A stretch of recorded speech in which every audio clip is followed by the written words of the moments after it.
Hello, welcome to the channel. My name's Matt, this is Bask of the Story, and today we're going to do something I haven't done yet on the channel. We are going to try and do a top 10 best sci-fi books of all time that I've read, obviously.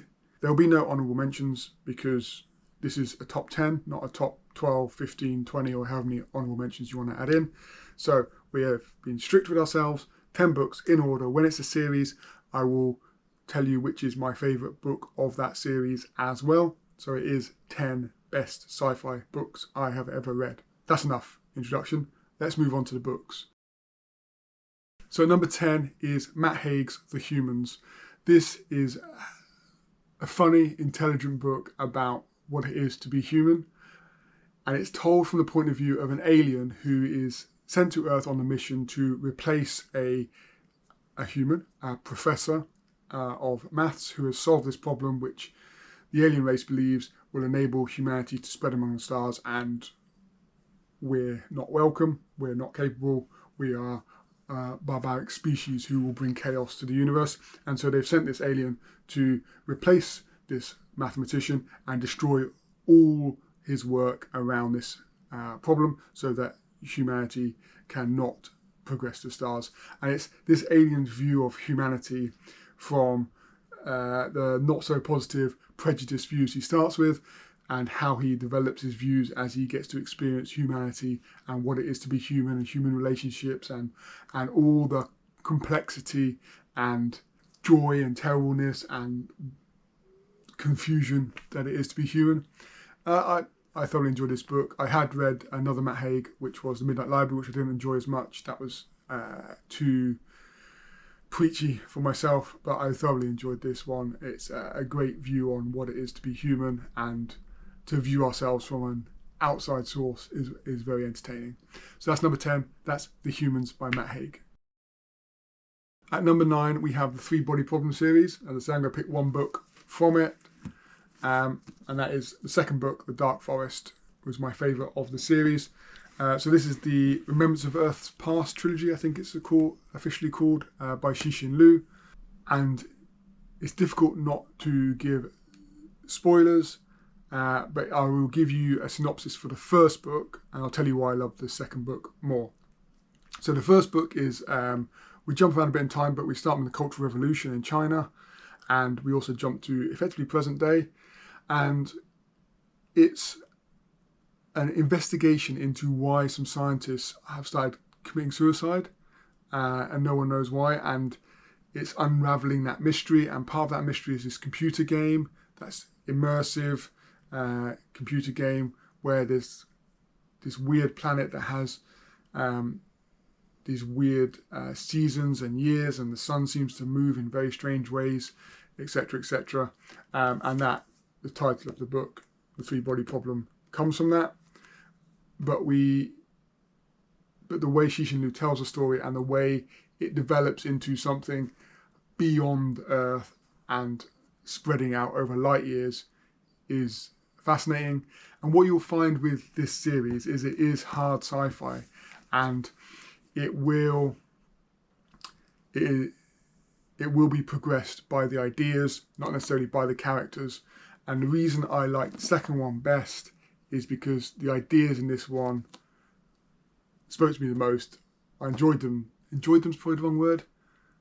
Perhaps they're the most terrifying in the series. The Dark Forest is my favourite. The ideas are scary. The ideas are huge. He explores them really, really well. I'm desperately trying not to give away spoilers of what happens in these books. But if you want to hear my full thoughts, I have done a review on this. I'll link it. And I do go through non-spoiler and spoiler reviews. But man, this is good. The ideas are just extraordinary in this book. It's not a perfect series, and I do have some negatives on the series, but the ideas it's exploring are fascinating, and that's why this is number 9. At number 8, we have The City and the City by China Melville. So this could fall under fantasy sci-fi, sci-fi fantasy. It's both for me.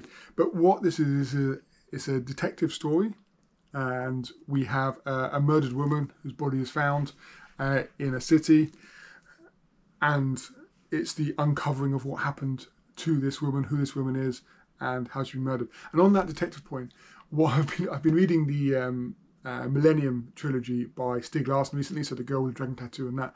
And the detective and one of the police officers in here give you very strong vibes of Mikael Blomkvist and Lisbeth Salander from the Millennium trilogy as well. So, but they're well-written characters. But the driver of this is that investigation.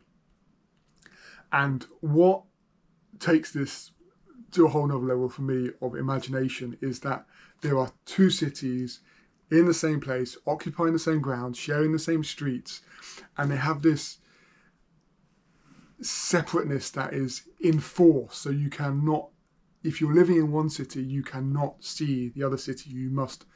You're taught from a young age to basically blank it out, and you must unsee it, is the phrase they use. And it's just that imagination to create these two cities in the same place. And one of them is really poor and a slum and falling apart, and one of them is just full of money and incredible wealth. And there are parallels in modern society of, you look at some of the incredibly wealthy cities that exist and the poverty that sits side by side within them. This book is the same, but it's formalised in such a way that the two are separate, which they kind of are in reality as well. Anyway, it's a fabulous idea, and there's a third element to this, which is the breach. And if you do see things you shouldn't have seen, then it's a breach, and there's this sort of secret organisation that dishes out punishment for not unseeing. That'd be the right phrase, not unseeing. But it's brilliant. The imagination that goes in this and the way he's written it, and just it's mind-bending and twisting, and it's brought together with a brilliantly told murder mystery. So superb. I've never read anything quite like it, and if you haven't read it, I need to read more China Melville. I know he's got no end of other books out, and this is the only one of his I've read, and I need to read more of his, and I must get on that. And I've got no end of them on my TBR, but I must get to it. So this one is really good, and it sits at number 8. And number 7, we've got Rendezvous with Rama, so by Arthur C. Clarke. So this is classic sci-fi. This is, I think it was early 70s this was written. So this is about a interstellar object is spotted just beyond Jupiter, heading around our sun, heading out again, and we try to figure out what it is, where it's come from, and all that. And it is very sciencey, but it's a fascinating investigation into what first contact might be like. And if you're into science, astronomy, and the stars, then this is great for you. It's not character driven, it's very plot driven, it's very idea driven, as a lot of classic sci-fi is, especially classic hard sci-fi. But this has really stuck with me a lot, mainly because I think I read it in 2017 when we had the interstellar object, I'm going to butcher your name, Oumuamua, the interstellar object coming in to our solar system and then disappearing off out of our solar system again. So that's always connected in my head because it kind of happened. Obviously we didn't get to go and explore it, but it made it real. It made it know that there are interstellar objects out there. Now obviously the interstellar object that came in 2017 is not believed to be from intelligent life outside the universe. There's no evidence for that whatsoever. But having that happen in real life and reading this book combines them beautifully in my mind, and it sticks with me. And there's lots of questions that are left unanswered at the end of this book, which some people will find very unsatisfying. And there are some other books that he wrote after this. I think this is a trilogy, but I've only ever read this one, and I enjoyed it a lot, and I've never had any inkling to read any more. Let me know if I should read the others. I thoroughly enjoyed this. The exploration of the science and the exploration of first contact and what we might find and why it might be like it is. Just brilliant. So, Arthur C. Clarke, Rendezvous with Rama at number 7. So number 6, we have The Foundation by Isaac Asimov. Now this is actually a bind-up of the original trilogy, but I'm talking about the first book, Foundation, as my favourite of the trilogy. I enjoyed the entire trilogy, but the first book is probably my favourite. And what this is set far in the future. So we've had 12,000 years of galactic empire rule, and humanity has spread amongst the stars and everything's glorious and wonderful. And a guy called Harry Seldon, who has created this field called psychohistory, which is basically using data to predict the future, has uncovered that we are going to enter, the empire is going to fall, and we are going to enter a dark age for thousands of years, unless he takes certain actions to preserve human knowledge, which will shorten that dark age. The dark age is coming regardless, but can he shorten it? And it's a lot about ideas. Again, like the previous one, a lot of hard sci-fi ideas, and a lot of them originate from this. But it's brilliant ideas, and it gets criticised for a lot of men talking in rooms, and it is that, but for me the conversations are fascinating and interesting, and the ideas explored are the driver of this story and of this trilogy. And I know a lot of people enjoy the second one because we get the mule, the villain of the piece, the mule in the second one, but just the expansiveness of this story, the range of the story is what drew me in to the Foundation, and is probably why it's my favourite of the three. It really is a big idea book, and it's whether Harry Seldon can predict the future well enough to secure human knowledge well enough to enable a shortening of this dark age period where the empire falls and chaos reigns and knowledge is lost and scarce. Brilliant. It's, again, if you're not into classic sci-fi, if you're not into idea-driven sci-fi and you prefer rich, developed characters, probably not the one for you. But the next one is. So at number 4, we're going to do Project Hail Mary by Andy Weir.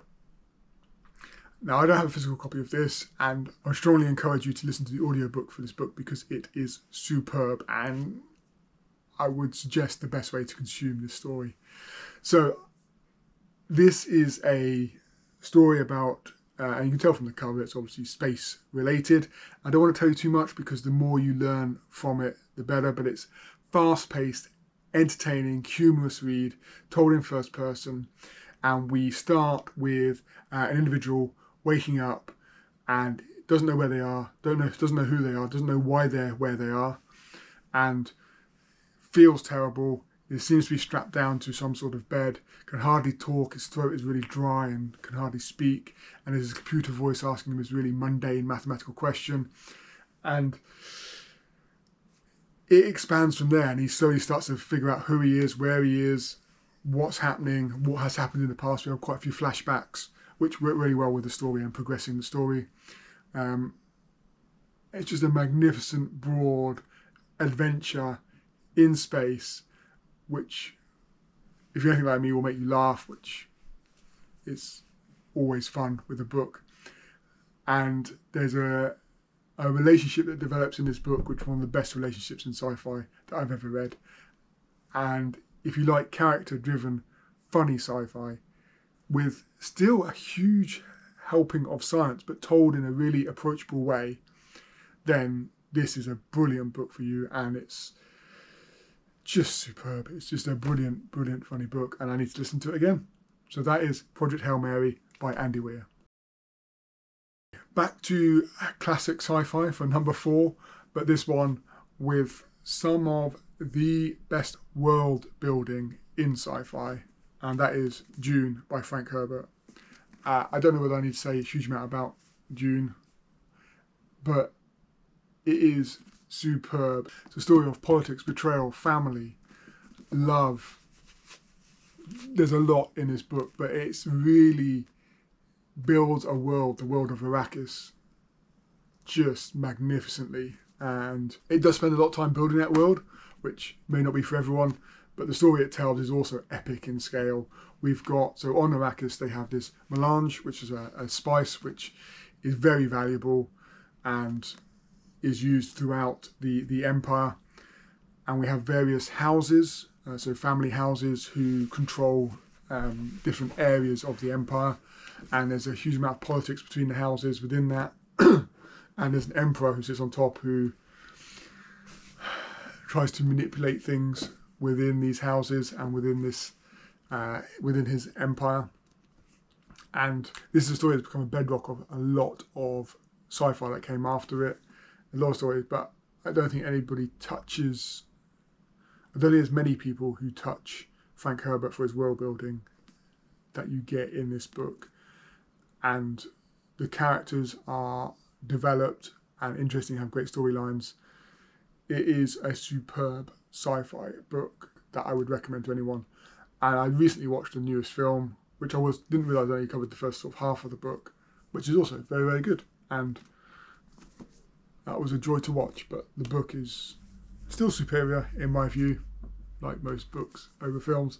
But yeah, Dune by Frank Herbert, definitely worth a read if you're into sci-fi, if you haven't done already. But I think a lot of sci-fi aficionados and people who enjoy sci-fi have already read this. But if you haven't, or you're interested in sci-fi, and maybe you watched the film's only the first half, the second film will take the second half, so you can still read it and it won't have spoiled the whole book. There's still plenty to get from it. So, number 4, Dune. So now we're into top 3. At number 3, I've got 1984 by George Orwell. This is a brilliant dystopian sci-fi. And I think I've read recently it's one of the most quoted books, which I'm not quite sure where that comes from, but I think there's a lot of terminology in this that we use. Big Brother, for instance, Room 101, and probably several others. But this is about a dystopian future. This was written in 1949, I think, so just after World War II. And at that point it was obviously set 35 years in the future. And it's based in London, and there's been no new building in London since the 1950.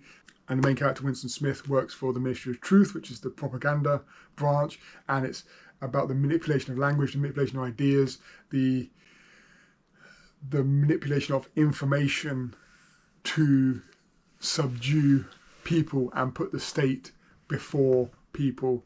And it is one of the most disturbing dystopian books I have read, and it always sticks with me. And just some of the parallels that we have seen in our recent times with the amount of big data, the amount of information that is shared, the use of information to drive narratives which may or may not be true. It's the use of language. There's just so much in this book that still rings true today. It is disturbing. It is poignant.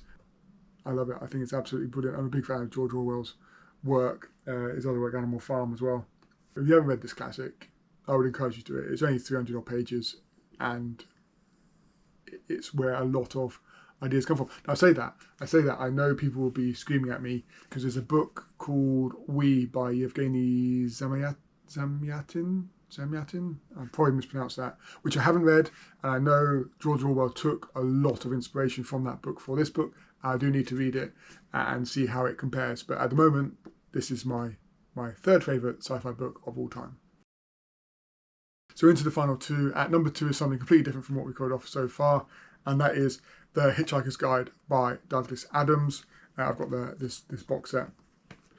I really want to get the Folio Society box set, but it's a lot of money and I can't really justify it at the moment. So Hitchhiker's Guide to the Galaxy, this is an incredibly short sci-fi. I think it's definitely the shortest one on my list by a long way. But this is absurd science fiction. It's hilarious. It's brilliant. The first book especially. I did enjoy the other ones. If you enjoy the first one, you'll probably enjoy the others. But the first one for me is the best, and it just had me absolutely laughing out loud. It's ridiculous. There's a lot of ideas explored in it. Let me give you a quick summary. So you've got Arthur Dent. Arthur Dent lives on Earth. He wakes up one morning. His house is going to be demolished, but then bigger things happen, and the Earth's going to be demolished. The Earth's going to be demolished to make a sort of a mega highway, super highway for space travel, and he manages to hitch a ride on a spaceship because his friend on Earth is actually an alien called Ford Prefect. And Ford Prefect is a journalist contributor to the Hitchhiker's Guide to the Galaxy, which gives information on everything in the universe, or everything important in the universe. And it's a superb take on the universe and what it is to be part of it. And I think Douglas Adams had quite a bleak view of the world and the universe and our place within it, but he can tell it in such a delightful, amusing way. And I would say there's no more about the jokes than necessarily the plot and storylines, but if you enjoy the absurdity of life and the absurdity of the world, I think you may enjoy the absurdity of this book. And hopefully it will bring you a smile and a laugh to your face. And it reminds me, if you like things like Monty Python, if you like the absurdity of Monty Python, I think you'll thoroughly enjoy something like this, because this is in that vein. It's obviously very different, but it's in that vein of absurdity. But this is my number 2. I need to go back and reread it. I want to get a nicer copy. I'm not a big fan of this copy. I want to get a nicer copy of it because it is one of my absolute favourites. But that is The Hitchhiker's Guide to the Galaxy by Douglas Adams. My favourite sci-fi book of all time is Flowers for Algernon by Daniel Keyes. This is one of the few books that have actually made me cry. There's not many books that have. There are a few, and this is definitely one of them. This is about a man called Charlie who is born with very low intelligence levels and undergoes an operation to increase his intelligence. And we follow that through basically his diary entries. So it's written as diary entries or progress reports, as they're called in this, as he takes part in this experiment. And we see his intelligence expand and grow through his use of language, his ideas, where he begins to understand how his language improves, how his written word improves, how his world expands and yet shrinks also, how what he thought he knew wasn't what was actually happening. And we get parts that will make you incredibly angry, we get parts that will make you incredibly sad, we get parts that make you incredibly hopeful. We see in places the abhorrent behaviour of other members of humanity. It's a beautiful story, it's an emotional story, it's unlike a vast majority of sci-fi that I've read. It's not hard sci-fi, it doesn't delve really into the science of the book, it's more about the human story, the human progress of intelligence and happiness and loneliness and so much more. And I loved it, and it's a truly hard-hitting book. The only thing you need to be aware of is there is some dated language in it, especially towards the beginning from what I remember. But other than that, this is just a superb story that hopefully has the emotional impact it has on you that it had on me, and how somewhere you see someone's intelligence grow dramatically, rapidly, and the impact that has on them, and whether that is a positive thing or not, and when they start to see the world potentially as it really is, and is ignorance bliss. It's magnificent. Please pick it up and read it if you haven't. It is a highly regarded classic of sci-fi, and there's a reason for that. I think it won the Hugo and Nebula Awards as well, and there's a reason for that. It is magnificent, and it is my favourite sci-fi book of all time. And I need to reread it, because I haven't read it for a few years, but it still sticks with me. And that's what you want from a great book. It makes me see the world differently. It makes me think about the world. It makes me think about humanity. And it makes me feel beautiful, just beautiful. So that was my top 10 sci-fi books of all time that I have read. Now, if your favourites aren't on this list, please do let me know down in the comments, because it's quite possible that I haven't read them. In which case, you may be holding the secret to a new favourite book for me, which I'll be very grateful for if that is the case. So please do let me know in the comments. If you have read these, what do you think of them? Are they some of your favourites or not? But thank you very much for watching. I hope you enjoyed it. I hope to see you in the next one. Bye.